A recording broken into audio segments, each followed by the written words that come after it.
नमस्कार। आज का सब्जेक्ट है दान। दान दरअसल 4 प्रकार के होते हैं। पहला है धन का दान, दूसरा है अन्न का दान, तीसरा जल का दान और चौथा परिश्रम का दान। दान हमारे जीवन में उपयोगी क्यों है? क्योंकि दान के माध्यम से हमारी बहुत सारी परेशानी, बीमारी ये टल जाते हैं, ट्रांसफ़र हो जाते हैं और ये हमारे पुण्य को वृद्धि करने के लिए बहुत बड़ी सहायता करते हैं। दान करने से चेहरे पर चमक अलग ही रहता है। इसके पहले हमने 3 महीने पहले बता दिए थे कि प्रकृति का भी एक टैक्स होता है और उस टैक्स को प्रतिदिन 2 रुपये पर हेड के हिसाब से दान पेटी में डालते जाना है।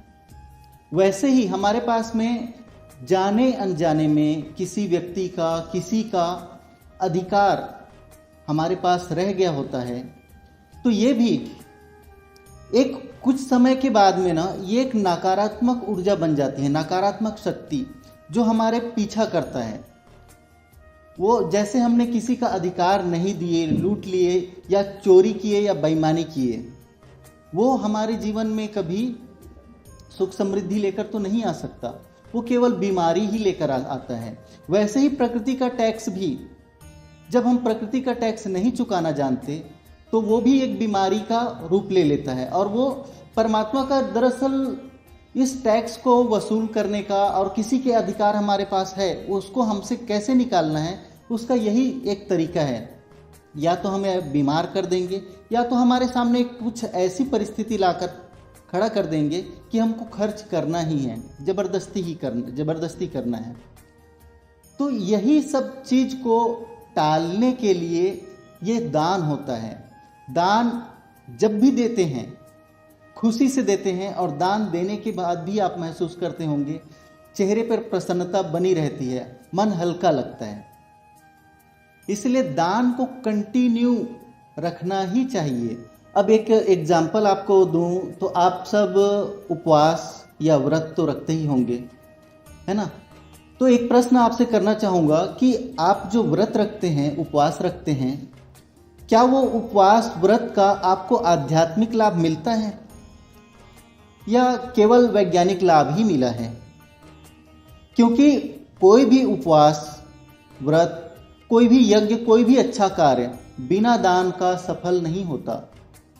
यदि आपने उपवास रखे हैं और दान नहीं किए तो आपको उपवास का कोई प्रतिफल नहीं मिलेगा। दरअसल उपवास करने का एक सिद्धांत होता है। कैसे? जैसे हम नॉर्मल हैं तो हमने व्रत नहीं रखे हैं तो कितने टाइम भोजन करते हैं? नॉर्मल 3 टाइम, ठीक है। और जब उपवास रखते हैं तब केवल 1 टाइम, वो भी संध्या काल में। तो उपवास का उद्देश्य यही होता है कि अपने अधिकार का भोजन, दो समय का जो भोजन है उसको दूसरे को परोस दो।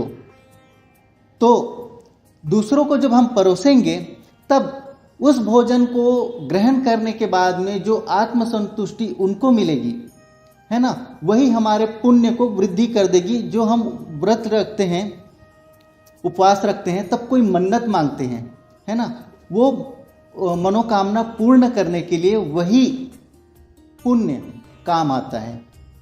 यदि आप उपवास रखते हैं और दान करना नहीं जानते तो फिर आपको केवल वैज्ञानिक दृष्टिकोण से ही लाभ होगा, शारीरिक लाभ ही होगा, आध्यात्मिक लाभ नहीं हो सकता। क्योंकि दान के बिना ये व्रत पूरी ही नहीं हुई। आपने तो सिर्फ डाइटिंग की है, व्रत कहाँ रखे हैं? दान और भीख, दरअसल ये दोनों एक ही सिक्के के 2 पहलू हैं। दोनों के लाभ एक जैसे हैं। या तो कष्ट टलेगा या पुण्य बढ़ेगा। इसलिए कभी भी दान देने के लिए या भीख देने के लिए पीछे नहीं हटना चाहिए। यदि हमारे पास किसी का अभिश्राप नहीं है, किसी का अधिकार हमारे पास शेष नहीं है, तो यही दान हमारा पुण्य बनता है। और ये पुण्य किस काम में आता है वो तो हम आने वाले सत्संग में बताएंगे। लेकिन ये दान जब भी हमारे पास कोई आता है भीख मांगने के लिए, भिक्षुक भी आता है कोई, तो कब क्या होता है कि क्या बोलते हैं, आजकल कुछ ज़्यादा ही पढ़े लिखे हो गए हैं ना, इसलिए कितने हट्टे कट्टे हो, भीख मांगते हो, शर्म नहीं आती। दरअसल उसको ये बोलने के बजाय कम से कम 2 रुपए उसके हाथ में रख दो, ये बेहतर है।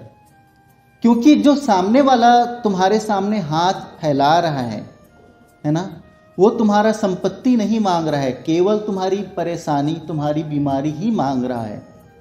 इसीलिए भिक्षा मांग करके इंसान अगर लखपति भी बन जाता है, करोड़पति भी बन जाता है, तभी भी उसको चैन और सुकून नहीं मिलता। बहुत सारे भिखारी का ऐसे न्यूज़ में भी देखने के लिए मिलता है, सोशल मीडिया पर भी देखने के लिए मिलता है कि इस भिखारी के पास में इतने लाख का बंगला था, इतना बैंक बैलेंस था, लेकिन कभी आपने सोचा है कि उस भिखारी ने जिंदगी में कभी सुख चैन से जिया है, चैन की नींद ली है? क्योंकि भिक्षा में, भीख में उसने केवल बीमारी ही मांगी थी, परेशानी ही मांगी थी, सुख चैन तो मांगा ही नहीं। और सुख चैन भीख में नहीं मांगा जाता, वरदान में मांगा जाता है। तो जब भी कोई आए हमारे सामने, तो ये नहीं कहना है हमें कि तुम हट्टे कट्टे हो, तुम तो कमा सकते हो। भाई तुम बीमारी ही मांग रहे हो, ले लो, तुम भी खुश रहो, वो भी खुश रहेगा। और 3 महीना पहले जो हमने बताया था कि एक दान का पेटी रखना है आपके घर में, उसमें प्रतिदिन 2 रुपए डालना है। हाँ, इसके बारे में भी आज हम बताएंगे कि उस समय हम बोले थे कि 3 महीने के बाद में हम बताएंगे आपको कि इस दान को कहाँ देना है। दरअसल जो हम हमारे घर में प्रतिदिन जो 2 रुपए डालते हैं या जितना भी डालते हैं, वो धीरे धीरे करके वो जमा हो जाते हैं ना। इस दान को कभी भी किसी व्यक्तिगत इंसान को नहीं देना है। जैसे लो भाई, तुम गरीब आदमी हो, तुम्हारी बेटी की शादी है तो तुम उसमें खर्च कर लो, या किसी गरीब आदमी का बच्चा जन्मा और उसके पास में नामकरण कराने के लिए या कुछ कार्यक्रम कराने के लिए पैसे नहीं है, तो वो पैसा अगर आप उठा कर दे देंगे, ये सही नहीं है। तो व्यक्तिगत रूप से नहीं देना है, क्योंकि उसमें आपका बीमारी, परेशानी उसमें जमा हो चुका है। अगर आपको यकीन नहीं है तो जो 2-2 रुपया प्रतिदिन उसमें जमा करते हैं ना, उनमें से कुछ पैसे निकाल कर स्वयं ही खर्च करके देख लो। आपको ज़्यादा समय का इंतजार नहीं करना पड़ेगा कि आपने कितनी बीमारी, कितनी परेशानी को उस डब्बे में एकत्रित कर दिए हैं। वो आपको ही महसूस करना है, लेकिन ये सही नहीं है उसको इस्तेमाल करके देखना। अगर मेरी बातों पर आपको यकीन नहीं है तो आप ऐसा करके देख सकते हैं। इसीलिए जब हम हमारे दान का पेटी जब भर जाए, पैक हो जाए, तो इस पैसे को खर्च कहाँ करना है? खर्च उस जगह पर करना है जहां जन कल्याण का कार्य हो रहा हो, ऐसे जगह पर खर्च करना है। इस धनराशि को आप पशु पक्षियों और अन्य प्राणियों के ऊपर भी खर्च कर सकते हो, जहां पर 1-2 नहीं, सैकड़ों प्राणियों का भोजन की व्यवस्था हो सके, उनको पानी की व्यवस्था हो सके, ऐसे जगह पर खर्च करना है। धन का दान और अन्न का दान तो सभी करते हैं, कभी कभी परिश्रम का भी दान करना चाहिए। कहीं जैसे परिश्रम का दान कैसे होता है? जैसे जहाँ बहुत सारे लोग इकट्ठा होते हैं, जहाँ बैठते हैं, है ना, या मंदिर वगैरह है, उस जगह की साफ सफाई कर दो, वहाँ पर पानी ला कर रख दो कि कोई अपनी प्यास बुझा सके। ये होता है जल का दान। और साथ में हो गया परिश्रम का दान। परिश्रम का दान ज़्यादातर जैसे प्रवचन या सत्संग या कथा यहाँ जो हो रहा है ना, वहाँ आप सेवा में लगे हैं, लोगों को पानी पिला रहे हैं और कुछ सेवा कर रहे हैं, तो ये होता है श्रम दान। श्रम को जब ही दान करते हैं, उस समय आपको उस समय का मेहनताना नहीं लेना होता है। ये जो आप श्रम का जो दान करते हैं ना, ये हमारे पुण्य को वृद्धि कर देता है और ये हमारे बहुत सारे इच्छाओं को भी पूरी करता है। तो ये होता है दान। और दूसरी बात, जो दान आप जमा करते हैं ना, उसको कोशिश कीजिए कि उस दान के पैसे को आपने जो जमा किए हैं, है ना, वो आप स्वयं ही खर्च करें। स्वयं ही खर्च मतलब दूसरों के ऊपर करना है, स्वयं ही आपको दूसरों के ऊपर खर्च करना है। जैसे कहीं पंखा नहीं है तो पंखा की व्यवस्था कर देना, कहीं पानी नहीं है पानी की व्यवस्था कर देना, ये स्वयं ही करो। और देखो कि आपने जो दान दिए हैं उसका कहां पर सदुपयोग हो सकता है और कहां पर दुरुपयोग हो सकता है। बड़े बड़े मंदिरों में साईं बाबा ये वो ऐसे जगहों पर दान देना उचित नहीं है। आप स्वयं ही उस दान के पैसे को खर्च कीजिए ना लोगों के ऊपर। और जब भी दान करना हो तो एक कमिटमेंट करके दान करिएगा, क्योंकि ये आपके जो एक बार बोल दिए कि मैं इस रोज इतना पैसा दान करूंगा, अगर आप स्वयं से वादा करते हैं और उस समय पर आप दान करते हैं तो कुछ समय के बाद में आपका जो वाणी है ना, आपका जो शब्द है, उसके हिसाब से सब घटित होते जाएगा। क्योंकि सबसे पहले आपको अपनी जबान का वैल्यू देना है और दान में ऐसा ही होता है। अगर आवाज आ गई कि मैंने दान किया है, समझ लो परमात्मा ने सुन लिया उसको। उसके बाद यदि आप नहीं देते तो बहुत बड़े दोषी हो जाते हो। और एक बात है कि दान करने के समय जैसे कमिटमेंट कर दिए, मेरे पास तो अभी 500 रुपए भी नहीं है, लेकिन दान करने के लिए बोल दिए कि मैं 50,000 रुपए दान करूंगा। ऐसे समय पर भी ये अगर कमिटमेंट आपके मुंह से निकल गया, तभी भी आप तैयार ही हो जाइए, क्योंकि 50,000 कैसे दान कराना है ये ऊपर वाले का काम है, लेकिन सिर्फ आपसे वो कमिटमेंट चाहता था।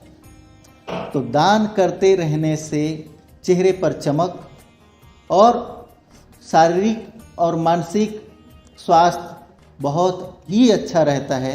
और कोई भी काम शुरू करने से पहले, कोई भी कार्य हो, चाहे घर बनाना हो या नया बिजनेस का शुरुआत करना हो या नया नौकरी में जा रहे हैं, कुछ भी काम हो, अगर दान से करेंगे, सबसे पहले दान कीजिए, उसके बाद में उस कार्य का आरंभ कीजिए, तो आप बहुत जल्दी ही सक्सेस हो जाएंगे। हमने पहले भी कहा है कि हमारी बातों पर ऐसे ही सुनकर भरोसा मत कीजिएगा, आप स्वयं महसूस कीजिएगा, तभी हम पर भरोसा कीजिए। क्योंकि हम यही बताना चाहते हैं आपको कि हम जो बता रहे हैं वो परफेक्ट है या नहीं है, ये आपको महसूस करना है। ये आपका आत्मज्ञान बनेगा। और ज़्यादा और लंबा करने का इरादा नहीं है, इसीलिए एक बात बताना भूल गया मैं कि देखिए, हमारे देश में इस्कॉन मंदिर है ना। इस्कॉन मंदिर तो दरअसल विदेशों में भी है और वहाँ भी काफ़ी दान दक्षिणा दिया जाता है। लेकिन एक बार पता कीजिएगा अपने तरफ से, इस्कॉन मंदिर पर कंट्रोल किस देश का है, क्योंकि जो दान दक्षिणा भारत देश से जाता है वो दान किसी और देश के जन कल्याण के लिए होता है। इसीलिए इस्कॉन मंदिर में दान करने से पहले एक बार सोच लीजिए, समझ लीजिए कि इसका कंट्रोल किसके हाथ में है। दरअसल अमेरिका के हाथ में ही इसका कंट्रोल। इस्कॉन मंदिर, भगवान कृष्ण हमारे हैं, हमारे देश से हैं, लेकिन इस्कॉन मंदिर कृष्ण भगवान के नाम पर खड़ा तो कर दिए और उसका कंट्रोल दे दिए हैं अमेरिका को। इसका पूरा दान का पैसा अमेरिका चला जाता है। और ऐसे ही आज के युग में, आज के ज़माने में अगर देखा जाए तो आध्यात्म को दरअसल बिजनेस बनाकर रखा हुआ है।